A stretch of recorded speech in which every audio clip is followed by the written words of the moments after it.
Hello, everybody. Welcome to the Leader Spotlight. Today, we're going to talk with more of our Convergence leaders. We're going to have Judy Zugish, Jenny Schu, Molly Elkind, Cameron Taylor Brown, Adrienne Gaskell. So for those of you who aren't familiar with Convergence, it is 7 days of a fiber art conference galore. There are all kinds of classes and activities. It is July 15th through the 21st in Knoxville, Tennessee. We have classes, we have exhibits, we have, of course, the marketplace. We have a sheep to shawl in that picture there, fashion show, keynotes, tours, and much, much more. Of all the classes, there's every kind you can choose. You can get a 90-minute seminar, you can do a 3-hour seminar, you can do a 1, 2, or 3-day workshop. And if you take a workshop, just keep in mind that you have to have a membership to HGA. And also keep in mind that if you purchase the CVP, the Convergence Value Package, you get 25% off. We're going to start today with Judy Zugish. Rooted in Barks. This is a 1-day workshop. It's on Monday, July the 18th. Hi, Judy. Hello, Kathy. Nice to be with you. Take it away. So today I'm sitting in my studio and my lovely task is to prepare materials for our workshop this weekend. And it happens to be the Western Red Cedar and the Alaskan Yellow Cedar that is part of the class that we're profiling today. So it kind of got me reacquainted a little bit with where my mind goes when I start to prepare. And so I'm going to share some of that background on those two materials with you today, I think. And we can talk about the basket, but I think the materials is so much a part of the experience that I want to share some of that background. So I was reacquainted last night with a few really special words that come right to the heart of what we do. You might know Robin Wall Kimmerer. She's written Braiding Sweetgrass, and it's a fabulous read. And in it, she says, and I'm just going to do a short little quote, that the marvel of a basket is in its transformation, its journey from wholeness as a living plant to fragmented strands and back to wholeness again as a basket.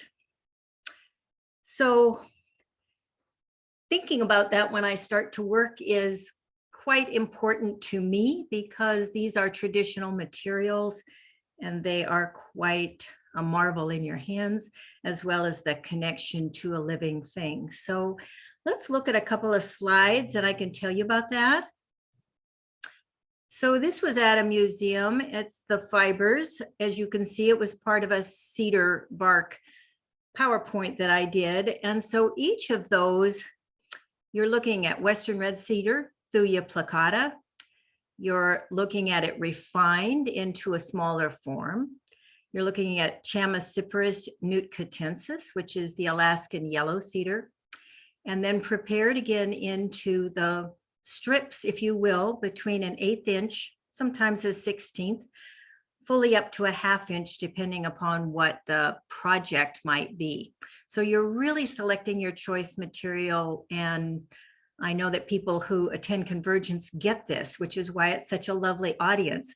You're really refining the material to the purpose at hand, and you're reserving every single drop of what is wonderful about it and wasting nothing. I mean, anything over 2 inches gets saved in a stash, and the 2-inch pieces get turned into paper. So that's how much we care about these materials.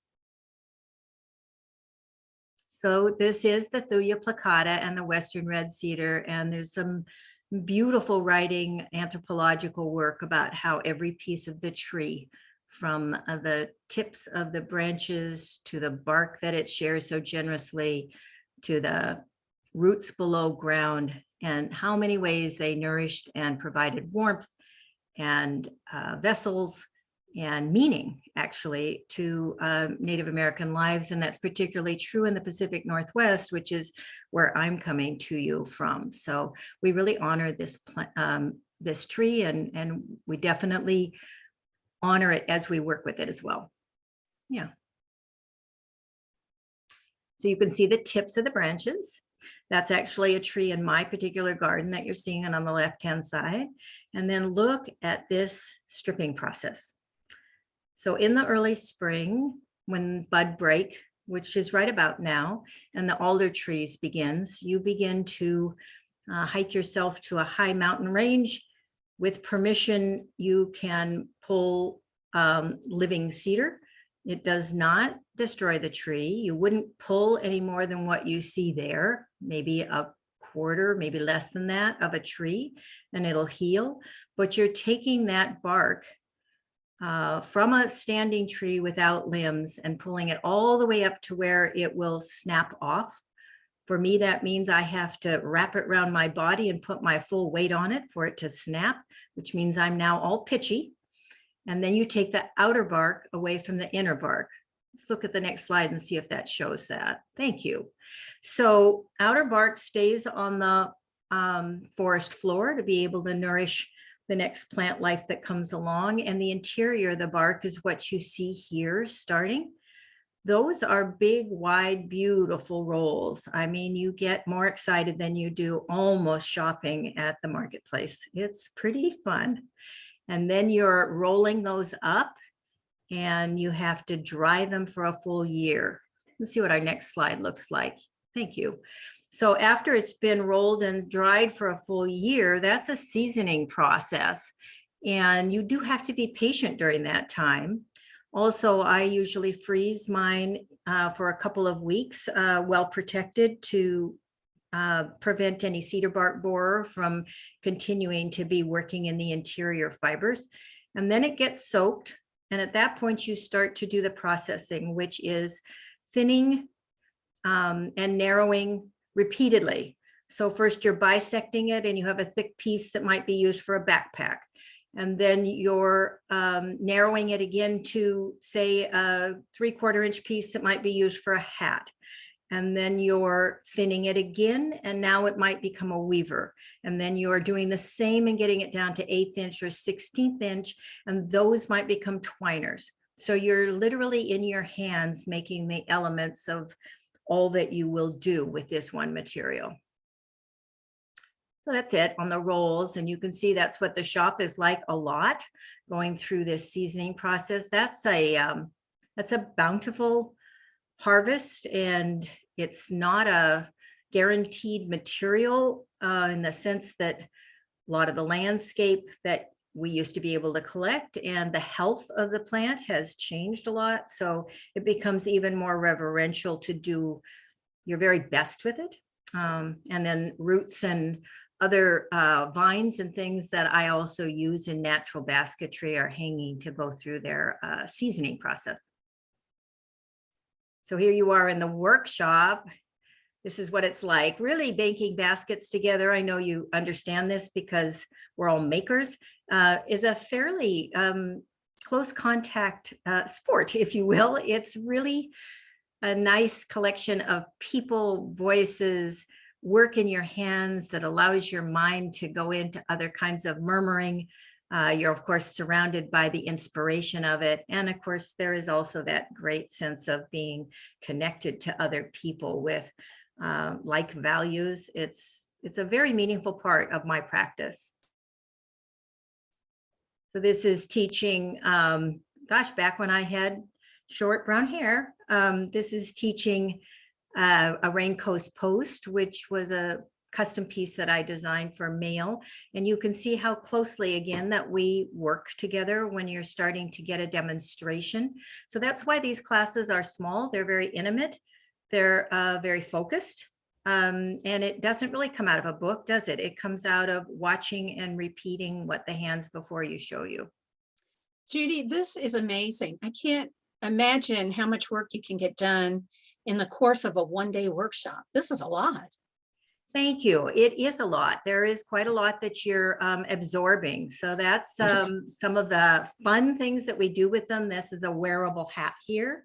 And in this piece that we're going to learn, it's been very deliberately, again, put together as a learning construction. You're shaping it without the use of a mold. You're learning a running Japanese stitch in the yellow cedar. And then I developed this little wrapped root border that I particularly love, and that will be with cedar or spruce root.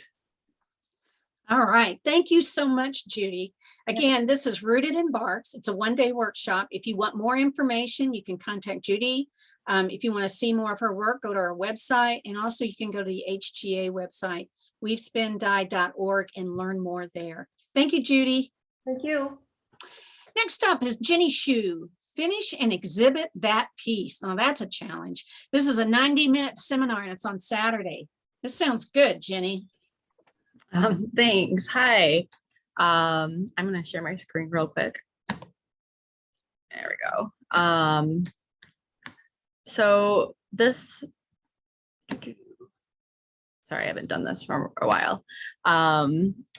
Finishing and exhibiting pieces is basically a lot of decision making should be involved when you're preparing the piece itself and then moving into actually finishing it and photographing and, you know, getting it ready to exhibit. So I found over the years that between being a juror and exhibiting, and just even when I look back on my past pieces, things that I could have done better, and the learning process of utilizing everything. So this particular seminar, I'm hoping I can cram 90 minutes into these basic objectives where what I do from start to finish and the finishing process after I've gotten something off of a loom, or you know, getting it prepared to photograph, and even some touching on some photography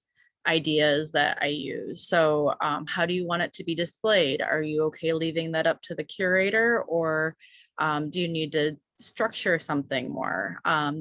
Handwork versus machine to finish your fiber piece and hang it, or have it ready to display on a pedestal, whatever works for you. The materials to build or create a hanging system, and tools and ideas of how to build it yourself, and power tools. I'm actually, what's cool about Knoxville for me is I'm going to be driving down, so I'll be bringing my favorite tools that I use to cut metal and wood to prepare my pieces for hanging, and sanding tools and whatnot. So, and then we'll go touch on photographing, what I do quickly, and then those photographs being prepared for submission, and things that jurors could be looking for in the photographs. I've seen a lot of different things show up, and you know, how to take yourself away from the piece itself and look at just the image that you're submitting to. So I took a lot of video and photos on this piece, which is the Big Leave Me Alone piece, which is a 2-panel one that is going to be in the mixed media exhibition at Knoxville. So it's going to be fun being able to show from these 2 parts where I went to be able to hang it and photograph it. Discussing big hangings. This piece behind the cross is 2 or 3 12-foot long panels, and the entire time I had to think about how this is going to hang. I knew what I wanted, but I luckily had a small team to work with on how we're going to get it up there like that, which it turned out great. Hanging off the wall. A lot of my work, you can walk all the way around it. So given being able to hang from the ceiling or structurally, whether or not you can do it that way, but ideas of how to hang it off the wall. And then extra long pieces. This one was 4 or 5 feet long, and I also had to create its own shipping box for it. Heavy pieces. This is a large tapestry weaving that I did that's pretty heavy actually. So just different ideas. Photographing. This is one of my staging areas in my little house that I use for taking pictures. So, and what to do with that and how to do it quickly too. good photos versus bad photos, and also various options and ideas of, this is a piece that I can hang on the wall or sit on a pedestal. And I have a couple pieces like this one that I wish I had prepared them in that manner for, wall or pedestal. So just kind of regrets and what ifs. And then I'm gonna stop share if I can figure out how to do that. Oop. Sorry, I haven't done Zoom on my laptop in a while.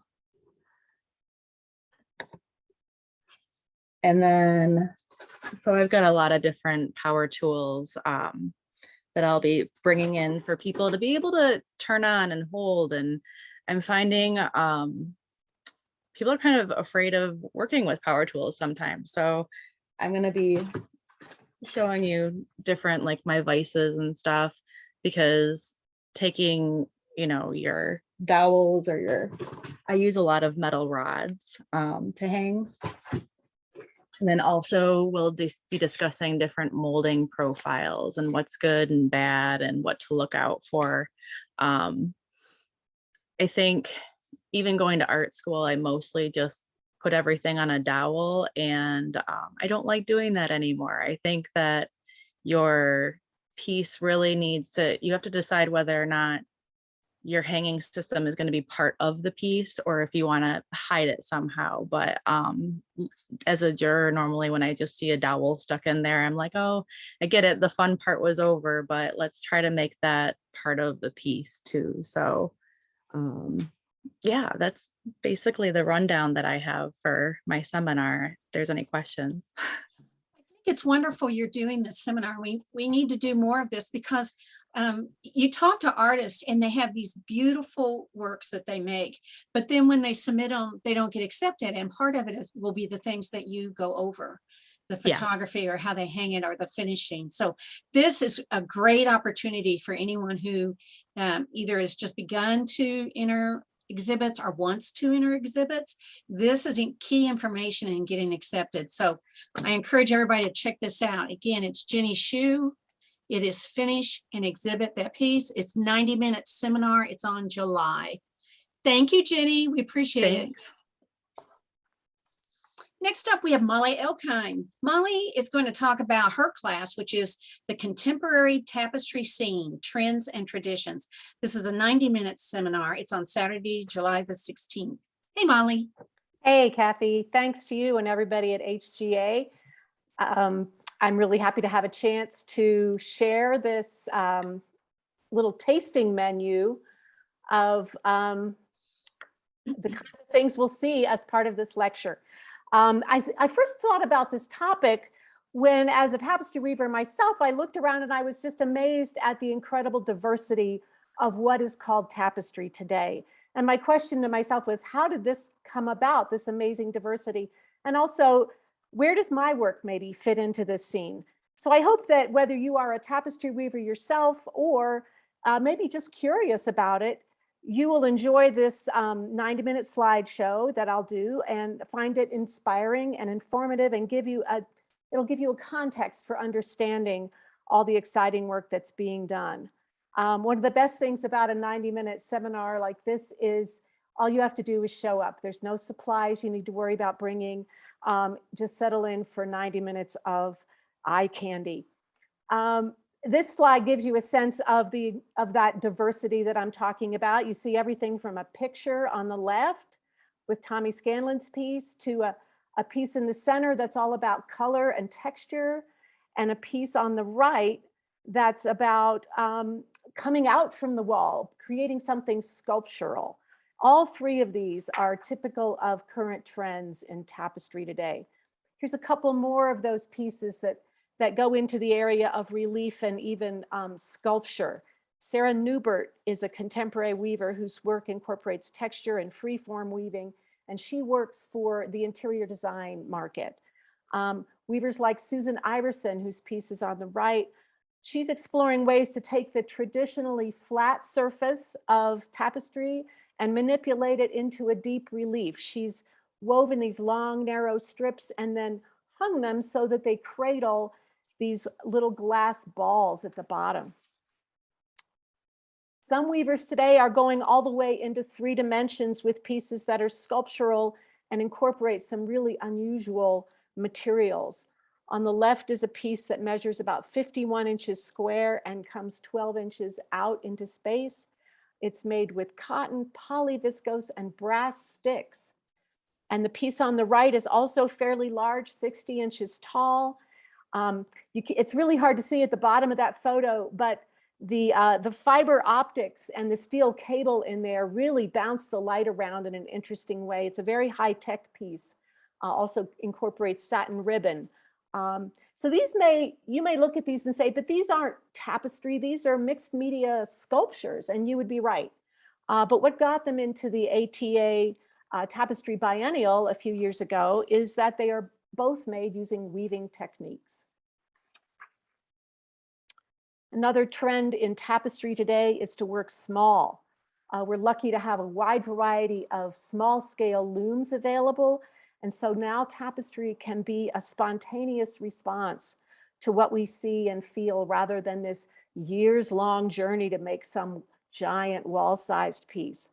2 artists who are known for their small scale work are Kathy Todd Hooker on the right and Joyce Hayes on the left.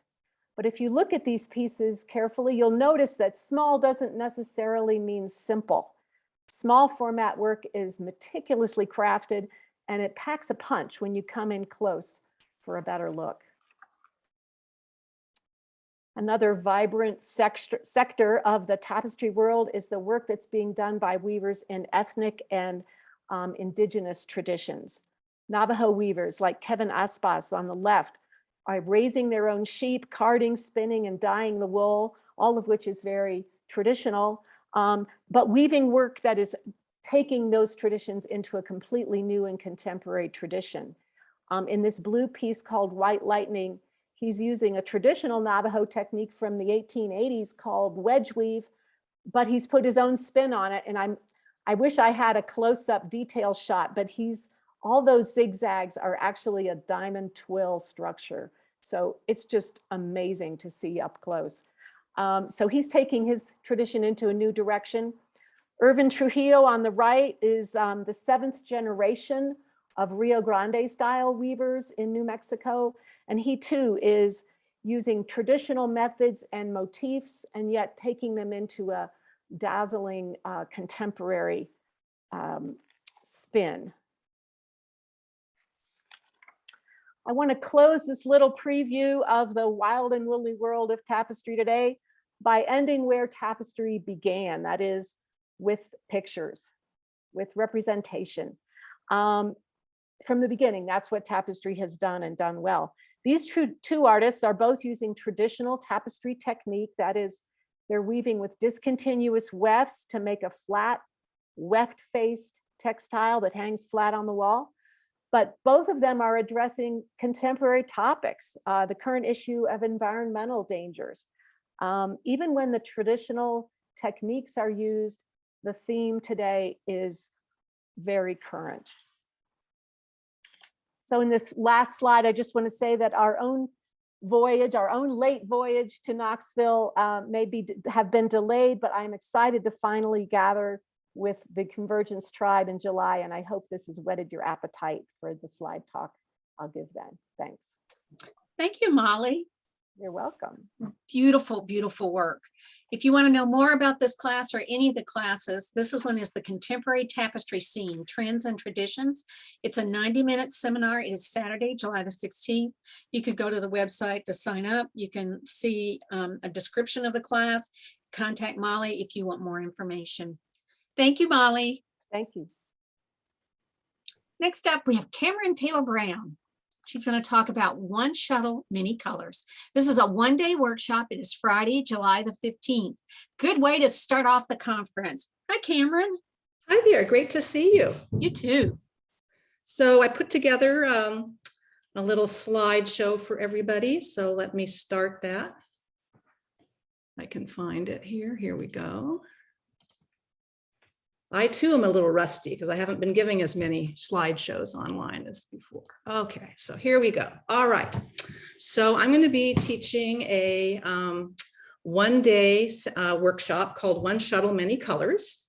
And so what we'll be doing is, I'm just a second. How do I, here we go. Okay, so I'm going to be exploring how weft colors mix and blend to create really beautiful color palettes, but only using one shuttle. So after some quick hands-on color theory, we'll be looking a little bit at hue, intensity, value, and what that does to colors and color choices. We'll be applying this knowledge to select a wide range of weft colors that will create either bold or subtle color transitions in your cloth. So I like to call this a stealth color class, and the pieces that we'll be making look very sort of complex and nuanced, but they're quite easy and fun to put together. So what we do is we select a couple of weft colors at a time, put them in a shuttle with 2 bobbins, combine those color changes with occasional hits of weave variation, and then you have a really, I think, a fun and fluid process that's a really fun way to use up stash. So the cloth you make in the workshop could be used for any number of applications. It's up to you. I'm going to show you what I've done with this technique. So here's an example of some fabrics that I wove using this process. And these are all done on the same warp. And it's a little bit weft forward, but the warp still shows. So what I did was keep track as I went along of the 2 colors that were on the bobbins at any one time. And then just as one, because the yarns were frequently different sizes, as one yarn ran out, I would just pop in another yarn from the color combination that was coming up next. So you get these really interesting kind of random appearances in your cloth. And here's another view of some of the fabrics coming off the loom. And then these are some examples up close of some of these fabrics. So you can see that in this particular fabric, I was going for colors that were very close together in hue, value, and intensity, so that there's very few lines. There's just this kind of wonderful color bleed. And then occasionally I would pull up and throw a couple of picks in one shed to get a little bit of a ridge, or I would say, I want a hit of twill, so I'm going to throw some of that in. So I was using kind of just randomly, without any particular pattern in mind, just hits of weave structure to add a little bit of texture and random color. I'm using the word random a lot because this really is random. And then here's another one where I was after a very different effect because the 2 colors in the bobbin, in the shuttle at that same time, happen to be very different from each other. And so you get little lines in a application like this. And then here's another one that is various colors of blue, and the big difference here is that one blue is a little bit darker than the other blue, so you kind of shift from a dark gray blue to a lighter gray blue.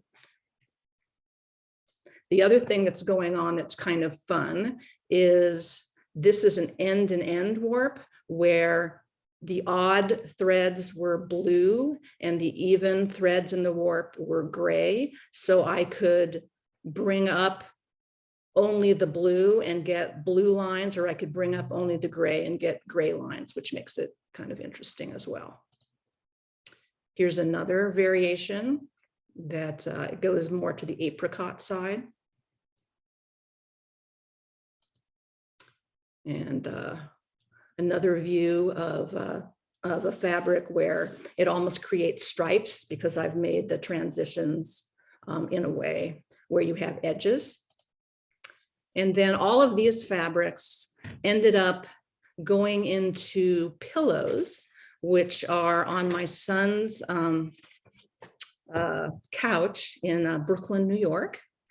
And what we did, which was also quite fun, is he picked his upholstery fabric based on the pillows. So I got to do a consult with him on what upholstery fabric he might want to place on his couch. And he picked the one on the top, which is sort of a grayish blue, and his apartment looks really great. And I always, as a mom, it's really nice to know that stuff I've made for him is gracing his apartment. I also made him a throw, so I'm quite present in his life, even though I only see him every now and then because he's very far away. So supplies that you'll be bringing with you is a shaft loom that's already threaded and ready to weave. And I have detailed instructions that I've emailed out to everybody. And I'm going to ask afterwards if I can also maybe put it on the materials page on the website. So I'll be asking that officially after this talk. Also, it's good if you can purchase a double bobbin boat shuttle, and you can get them from either Schacht or Leclerc. From any number of different retailers. But if you don't want to purchase a double bobbin boat shuttle, you'll just be winding 2 yarns together on 1 bobbin, which will still work.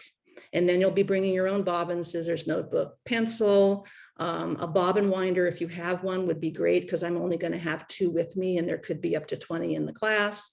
And then I always ask you to whip out your phone to take visual notes as you need to.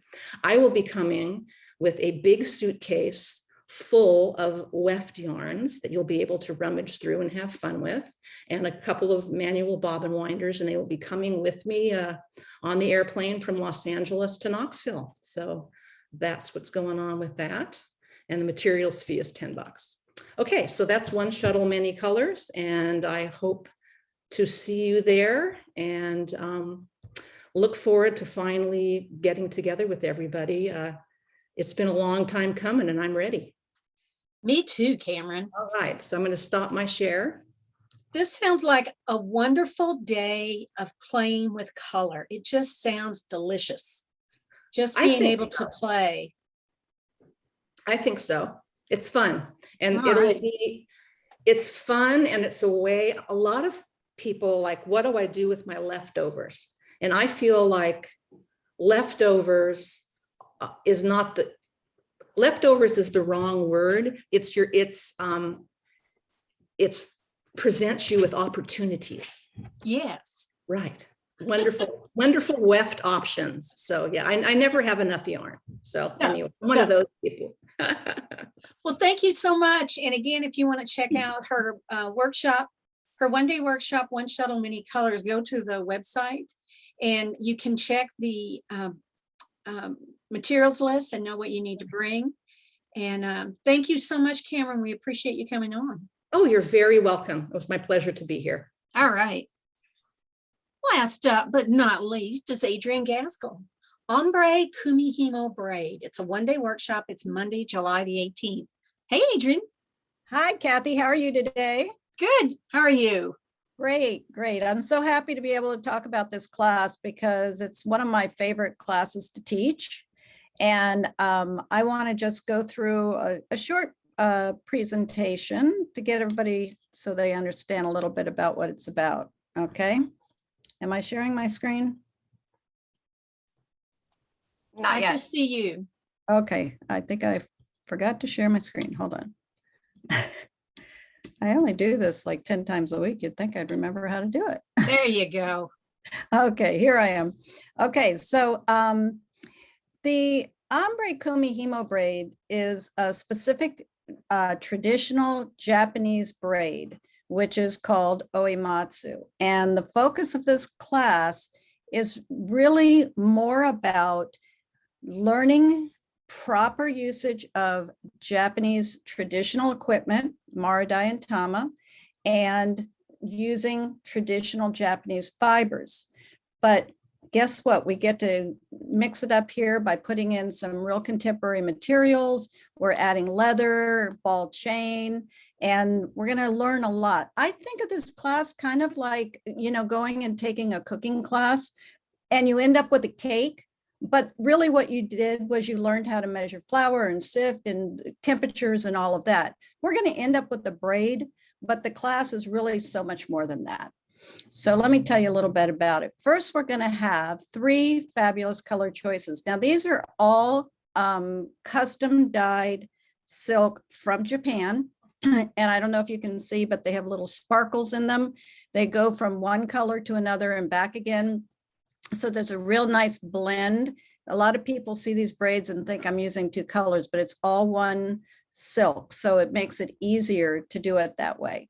And so these come from Japan. And if no one's, and a lot of people haven't worked with traditional Japanese fibers before. And the thing with these is they're designed to be used for making the obijime on the obi of a kimono. So they are going to make, if you start at one end and braid to the other, they're going to make a 6-foot braid. We don't have generally a lot of use for a 6-foot braid, and especially if we're making jewelry, which is what I do a lot. So what we're going to talk about is how to maximize these lengths of fibers, how to make them shorter. You don't cut them. There's some tricks. And then we're going to really learn how to separate them because they come in all these wonderful sections that are called bundles and ropes and all of that. And we're just going to take all the mystery out of working with Japanese fibers, as well as learning how to braid with leather, which has a whole nother set of requirements for that, as well as chain. So what you can expect in this class is you're going to really demystify and master the oimatsu braid. All of these braids pictured here are oimatsu, and you can see it offers a lot of different opportunities for making braids. You're going to learn how the correct way to use equipment. Let me get into that a little bit. So there's going to be a lot of hands-on learning. So, oh, yay, we haven't done that in so long. I've been teaching on Zoom for 2 years. I'm just so looking forward to having, people in my class. So a lot about traditional fibers, but as well, the alternate materials. What kind of materials work well in braids, even different fibers in addition to the Japanese fibers. You can see here, there's some metallics. There's a lot of people that come to braiding from weaving and other fiber crafts, and they always want to know which ones of the fibers they use for their other crafts can they use in braiding. And so we'll discuss a lot of what works best, which doesn't, and all of that. And then the basic thing is that we're going to be working on a mara die, which is a traditional Japanese equipment. So we'll need a mara die, 16 tama, and about 50% counterweight.